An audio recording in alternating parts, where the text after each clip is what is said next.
এক জঙ্গলে এক হাঁস থাকতো, সেই হাঁসটি একা থাকতো। তার আপন কেউ ছিল না। সে একা একা নদীর জলে ভাসতো, নদীর পাড়ে খাবার খেত, সে নদীর পাড়ে থাকতো।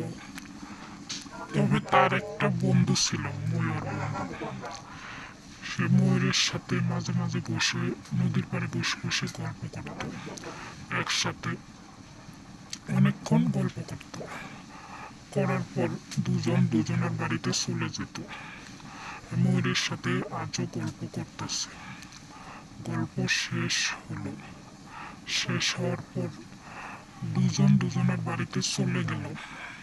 যাওয়া ময়ূরটা ময়ূরের বাড়িতে চলে গেল, হাঁসটা হাঁসের বাড়িতে চলে গেল। যাওয়ার পর সেখানে হাঁসের বাড়িতে যাওয়ার সাথে সাথে দেখতে পেল সেখানে একটা শিয়াল আসছে। শিয়ালটা এসে বলল, হাঁসটাকে আমি তোমাকে খেতে চাই, আমি তোমাকে খেতে এসেছি, তুমি মরার জন্য তৈরি হও। হাঁসটা হেসে বলল, ঠিক আছে, তুমি আমাকে খেতে চাও, আজ নয়, তবে কাল এসো। শিয়ালটা বলল, আমি তোমাকে কি করে বিশ্বাস করব? হাঁসটা বলল, বিশ্বাস করো, আমি এখান থেকে কোথাও যাব না, তুমি কাল এসো। এই শুনে শিয়ালটা চলে গেল।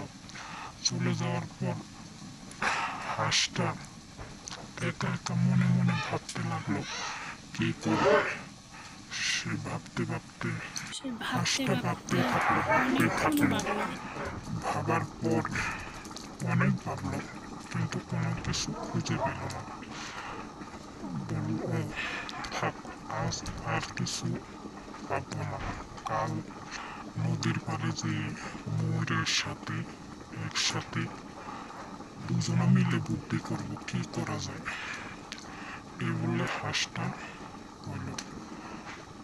পরে কাল সকালে নদীর পাড়ে গেল। নদীর পাড়ে যেয়ে সে ময়ূরের জন্য অপেক্ষা করতে লাগলো, ময়ূর কখন আসবে। যখন ময়ূর আসলো, পরে ময়ূর আসলো। ময়ূর আসার পর দুজনে বসলো, বসে ময়ূরকে সবকিছু খুলে বলল শিয়ালের ব্যাপারে। তারপর ময়ূর বলল, ঠিক আছে, তুমি আজ তোমার বাসায় থাকবে, তুমি ওখানেই থাকবে, শিয়াল আসুক, আসার পর দেখা যাবে কি করা যায়। তখন হাঁসটা শুনে বলল, ঠিক আছে, আমি ওখানেই থাকবো। বাসায় চলে গেল।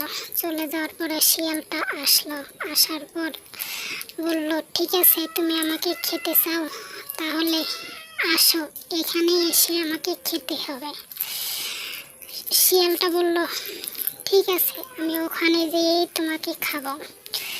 হাঁসটা বলল, ঠিক আছে, আসো, এখানে এসে আমাকে খাও। শিয়ালটা শুনে দৌড়ে হাঁসের কাছে গেল। হাঁসের কাছে যাওয়ার সাথে সাথে সেখানে জানতো না যে ওখানে উপরে সব কিছু দিয়ে রাখছে, নিচে নদী। শিয়ালটা যেই ধরতে গেলে এমনি পানিতে পড়ে গেল, আর হাঁসটা বেশে চলে আসলো, আর শিয়ালটা ওখানে পড়ে মরে গেল।